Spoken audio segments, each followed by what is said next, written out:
Hey guys, want to know how the pros use ChatGPT? Today we're going to go step by step from simple all the way to advanced on the different layers that you can use in ChatGPT. Some of these items you might already know, and other things you might learn a thing or two.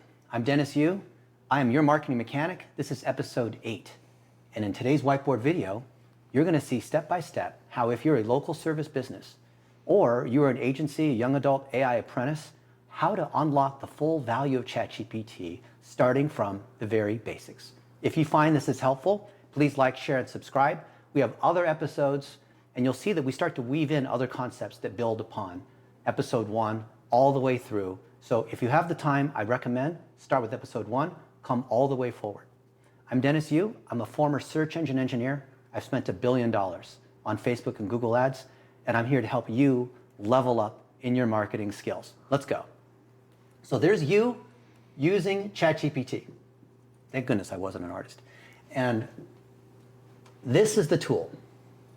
And you could use Anthropic, or you could use Gemini, or whatever your favorite tool is, and you're giving it this thing instructions. Most people initially, they're typing at it, like a search engine. Well, the first thing I would do is I want you to voice talk to it. You're going to get a completely different answer, like you're talking to a human. You're giving it a longer prompt. You're giving it context, what we call goals, content, and targeting. So it understands. It's your assistant. It's like a real human, a virtual assistant that's doing work for you, and you're equipping it. You're telling it what it needs to know so that it can then give you a response, this kind of output. And this is where most people start. It's very easy. You're just using ChatGPT out of the box, whether it's in the app or it's on the web. This is what most people do. And it's like having a sports car and you just turn on the radio and you enjoy the sound system, but don't realize the car can do a lot of amazing things. First thing is that when you just talk to it directly, you're not equipping it with the context. Now, you can use voice to give it context, but there's another layer where you can set up projects. And projects you can think of as kind of modules. Like you have the base PS3 or Nintendo, and you would have these cartridges that equip it with other skills. Or if you've seen The Matrix, you plug in the thing, now I can fly an Apache helicopter, right? So what are all of this sort of pieces of context or SOPs or different roles that you want to equip it? So if you have someone who is your video editor, then maybe there's an SOP for how you like to do videos, how you like to organize your YouTube channel, how you like to write articles, how you like to engage with customers, how you like to respond to emails, how you like to process payroll, how you like all the different things that you like to do. If you can run it through a project first, so instead of just going to ChatGPT and starting new threads over and over again, where it's just starting from scratch every single time, when you have projects that are down the side, then you have the ability to, you see these different projects here, personal brand website, website auditing, stuff related to local service spotlight. Inside that project, I can include SOPs, I can include knowledge, I can include all kinds of things that show how I like to do things. And it doesn't have to be your own SOPs. You can import other stuff that we have. So we've created a whole bunch of things that are part of Local Service Spotlight, the Content Factory process. You can upload Google's Quality Rater Guidelines, which they update every year. It's at 180 pages now. And all of these different things to say, so that way you don't have to every time say, please abide by Google's policies, pretend that you're Perry Marshall and you're an expert copywriter. You don't have to do any of that because that's preloaded. You're already taking on this request. The AI is taking on the persona of that person that's trained. And the more experience you have inside that project, the more that virtual assistant's getting smarter and smarter. So by the 50th time you have it write an article, it's getting better and better, right? Just like a new employee, it's getting better and better. Now this is great because you're getting a better output, but there's a couple more levels beyond that, beyond different kinds of projects that you can set up. Because when you have different projects, you can think of projects as different roles, and then those can roll up into kind of different departments, right? There are custom GPTs.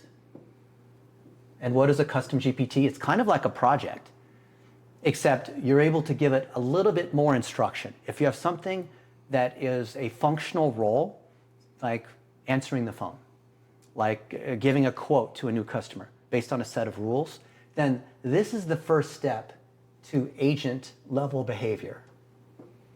Because now you just assign that agent, and we give them names. Ethan and Jennifer and Stephanie and Sam. What is it that, Sam's your web developer and he builds websites. Great. If you have a Sam and he's built a few WordPress websites and you've recorded a bunch of Zoom calls, so let's say these are other team members you have, and all of them have done certain things, different roles. Or you can even co-opt a virtual dentist. You want to have Dennis on your team, but you can't afford Dennis, or Dennis is too busy, or you don't like talking to Dennis. Fine, right? So you have a Sam here, and you have a Dennis, and if there is proof of them doing what they're doing, then you're going to have, for example, Zoom calls.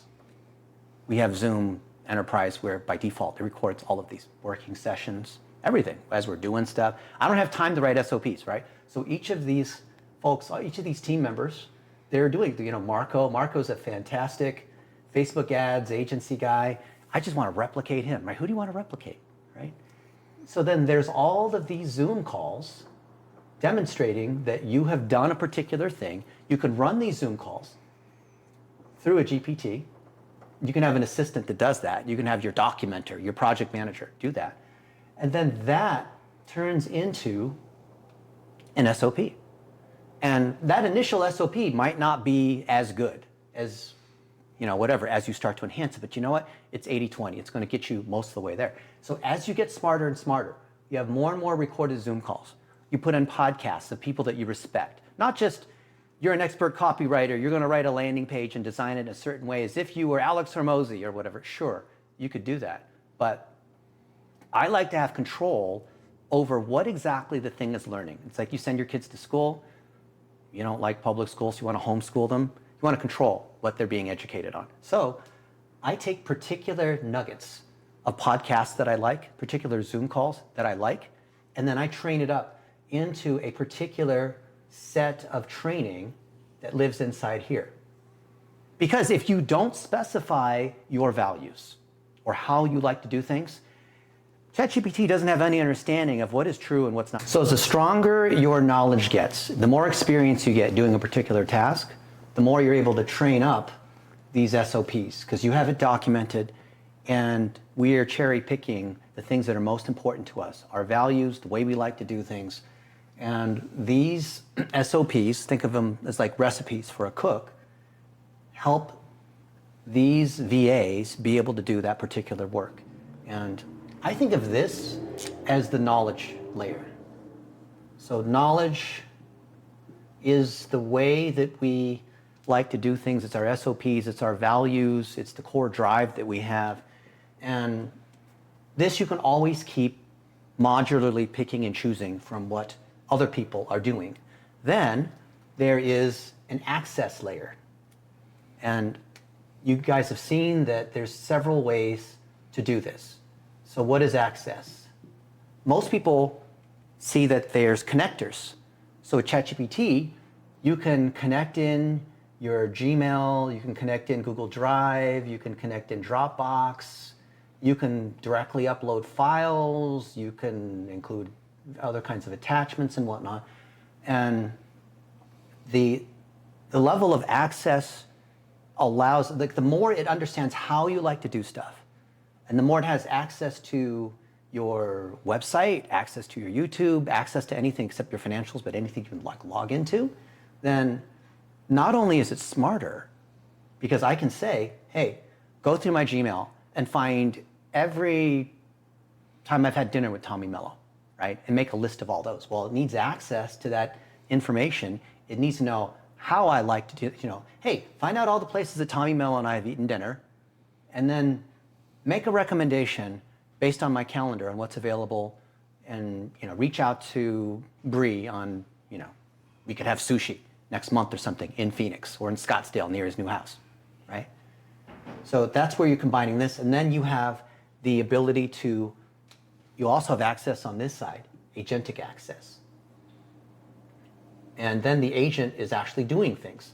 So this access over here is different because it's actually logging in and it's doing particular functions. And I think that the knowledge that you have here kind of mirrors the agentic work here, because if you're giving it access knowledge to your website or how you do web stuff, then it should have access to the web. If it is doing certain kinds of marketing tasks, because it's pulling data from your YouTube channel or from your CRM, then shouldn't it naturally go back and be able to implement inside the CRM? There's a reflexive mirroring that's occurring here. And what you saw a couple weeks ago, depending on when you're watching this, that ChatGPT launched their whole their ecosystem, their SDK, where you can call Canva or scheduling apps, or call Spotify, or call these different apps with even Walmart just announced an integration. You can say, hey Walmart, can you buy me this thing while you're inside ChatGPT? It's called like the Windows. They're trying to create a Windows where everything's inside of it. Think of all the things that you want to have done. Well, if you want to have something done, instead of just talking to you, which is great, but have it actually do the work, just like a new employee, how are you training it up? What access are you giving it? How are you onboarding it?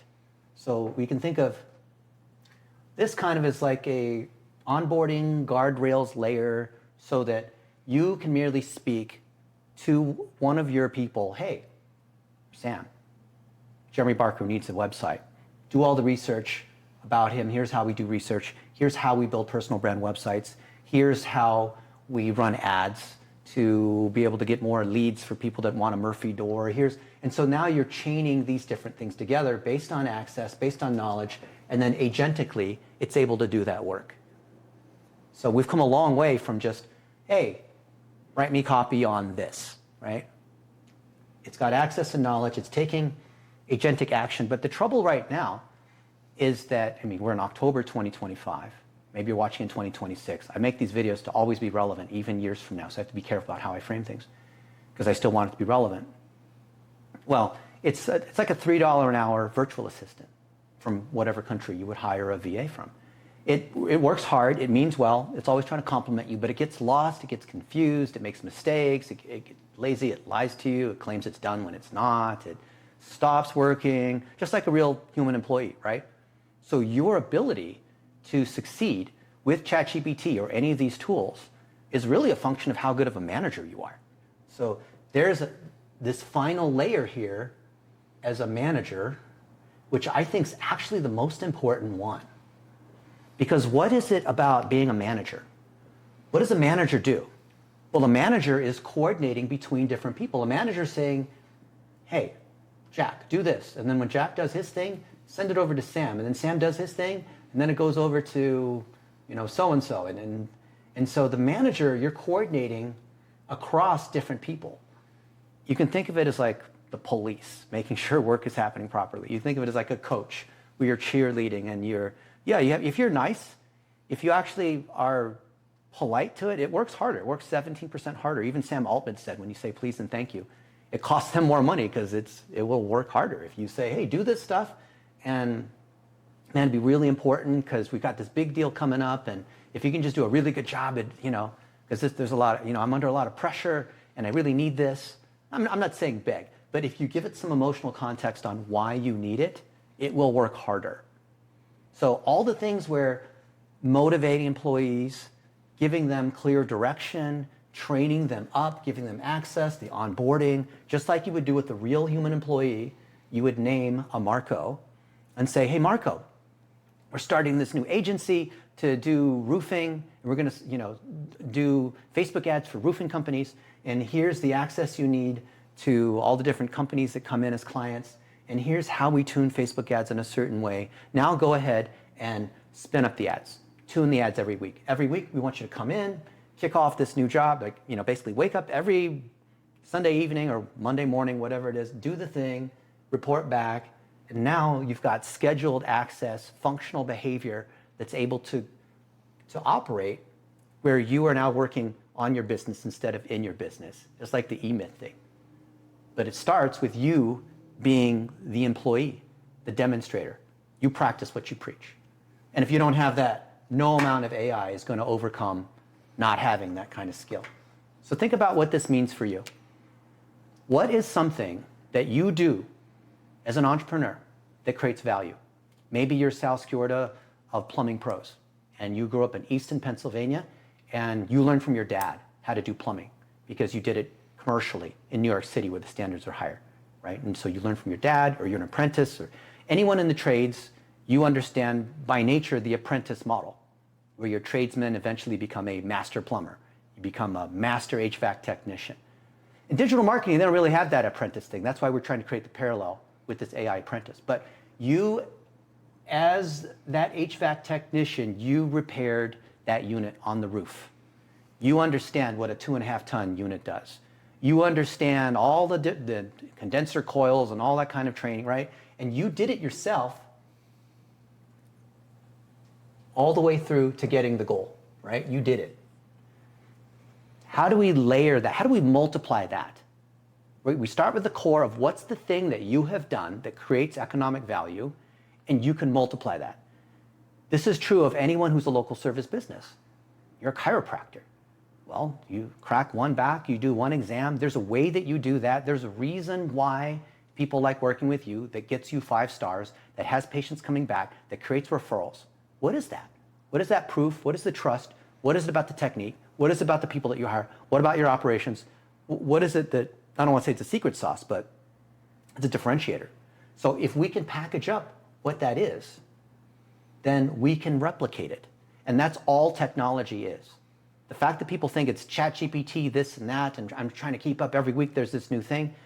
Step back for a minute and think, what do I need to do that's still going to be valid in a few years from now? Well, it's our relationships. It's those things that the AI can't do. I mean, one day the robots are going to do everything and all that. But until then, robots are not going to be up on the roof doing roofing, right? So what can we do? Well, I would argue that if you document what you are doing, for example, document how you price, make that public. Don't make it a secret. It's not like, oh, we don't want people to know what our prices are because then they'll say no. No, you're wasting people's time. You're wasting your time and your people's time when they go out and provide an estimate, right, at the customer's site, because then they get sticker shock and they don't want to do it, right? So make it public. How do you price? How do you do the work? What is it about warranties? What is it about how you take care of your customer? You have a veteran's discount. I don't know, whatever it might be, right? Highlight what you are doing in your city so that you are the best roofer in Chicago, right? Whatever it might be. So when that is packaged up, and then you're connecting with other people in your industry that are really good, because we all learn from one another, right? That builds this gigantic library, this system of yours. It gets stronger and stronger. Think of it like your bank account. And why not continue to make deposits? Why not add in more modular agentic pieces? Why not continue to enhance the knowledge base? We know ChatGPT has a limit. I think the context window is something like 150,000, 200,000 tokens. That's increasing. I've heard people say it's up to 1 million in some cases. Whatever, but it doesn't really, it kind of forgets after 4 or 5 pages worth of stuff. It's like we put books through here. You know, we recorded a bunch of videos, then we turn those into chapters to become a book out here, and we see that it gets lost because we didn't chunk it out into different pieces. So people that fail with using ChatGPT, who are trying to go with the scale model, they don't have the underlying experience to even direct this set of employees that are put into different departments. But they don't realize that your ability as a manager to succeed, you can blame your team, but it's your ability to separate it out into bite-sized chunks so that you have different discrete tasks that are being done. And when these tasks are being done one at a time, and you have a manager layer where the task is done, now the supervisor is determining, was this done properly? Well, here's our checklist to determine that the Hanes underwear doesn't have rips in it or it's not irregular, right? With clothing, there's inspection that gets made by people. There's an inspection QA process. You need to have that for every one of these things. So every time something's done as part of the SOP, there's the QA checklist. And that can be the same agent. It can be another agent. Now you have orchestration of different agents that are kind of supervising on top of these other agents. You have a whole department. You can have multiple managers of multiple departments, and each department has a group of people. Each of those people does a certain kind of task. You're running your AI factory. Jensen Huang, who's I think maybe the richest man in the world, something close to that. NVIDIA is the #1 most valuable company in the world. He talks about the output of these factories being measured in how many tokens are being used, which is the pricing model that all of us are going to have to eventually pay. I mean, right now you might pay $20 a month or $200 a month. They're losing billions of dollars per month on that because they're selling all-you-can-eat steak buffets at $5. Of course, they're losing money, right? Be ready for when the price goes up. It will. When the price goes up and they start charging us by tokens, your ability to win isn't based on who has the most horsepower, but it's going to be based on the efficiency of your token usage. When you understand exactly how something is done and the path that a particular project needs to run through to achieve that result down here, you will use less tokens to generate the result. Less fuel to drive the car instead of the car driving everywhere, the car, route management, field planning, that kind of thing. That's the way to think about it. Same is true for agencies. Agencies are crazy inefficient. I'm not saying that agencies that charge 20 grand are ripping you off. That was episode 6 of the marketing mechanic in this episode. I'm saying that a lot of the work that's done is done there. If you work it out to what the actual per task cost is, like to spin up a website really should be like $5 or $10.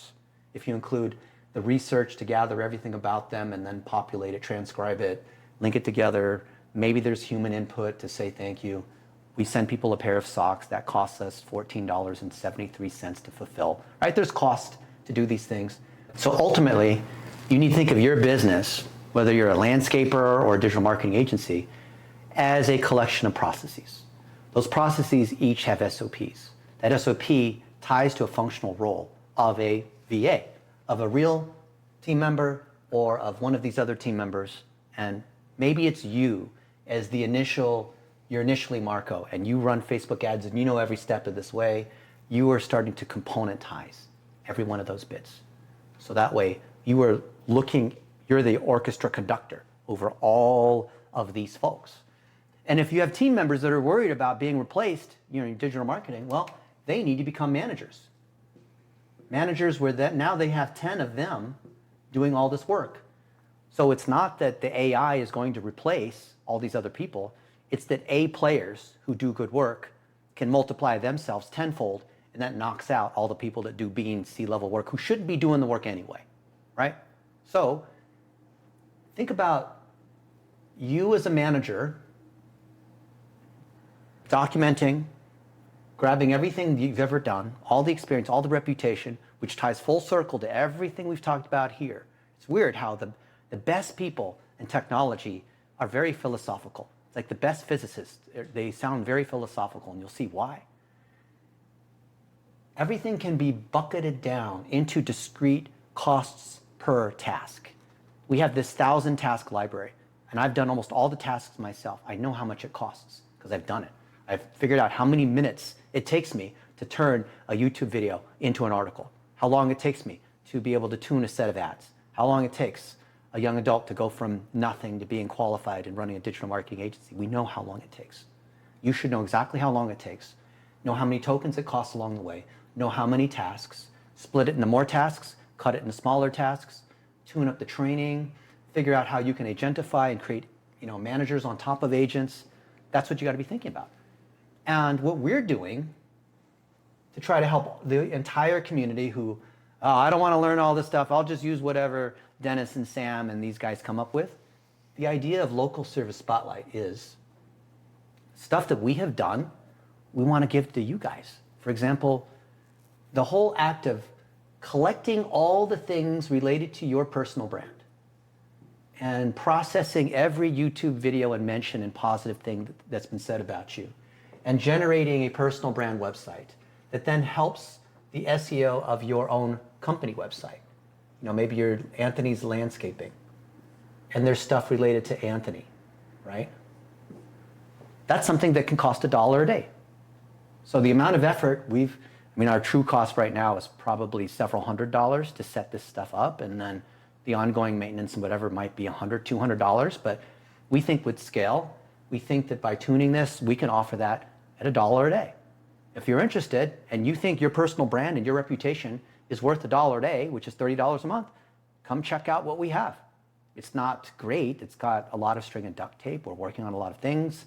There's things that could be automated, but it's very manual. But we believe that with enough scale, we can drive it down to $1 a day. And we can add more and more features, make it stronger and stronger. We can be the technology platform.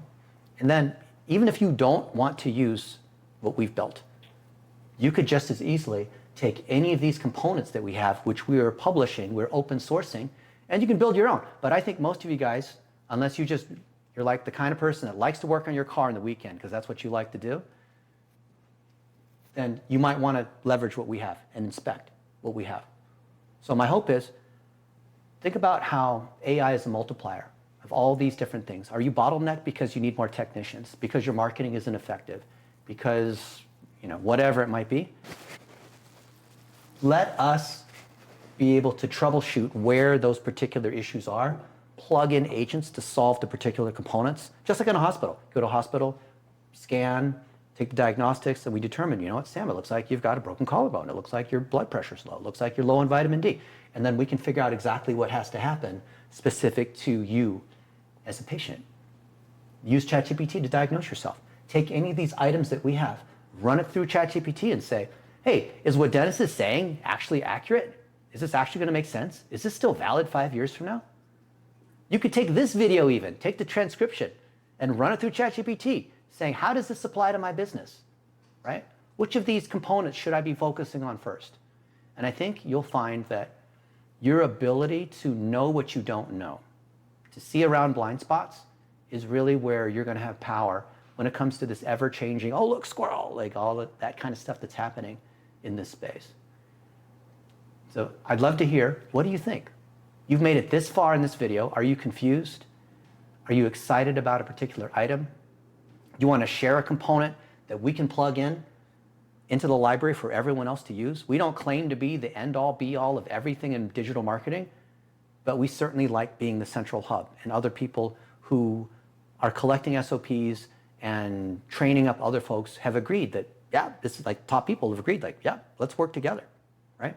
And we'll gladly take, if you have a better way to build personal brand websites, if you have a better way to help local businesses in a non-black hat way rank better for Rexburg, Idaho orthodontist, we'd love to hear it because we can tune this on behalf of everybody. We're publishing all this for free. So it's in our interest to do this because we are the technology layer making this stronger. If you're an engineer and you want to help us build this stuff and you really like a particular component and you think in a structural way, but maybe you don't code, but you think in a structural, logical, mathematical, critical thinking, analyzing kind of way, love to see if you want to join our team. This is the Marketing Mechanic. I hope that you will continue to like, share, and subscribe. I think last I checked, 87% of you are watching videos and you're not subscribers. Why not, right? Is there a certain topic you want to hear about? Are there certain goals that we need to address? Let us know, and we'll see you in the next episode.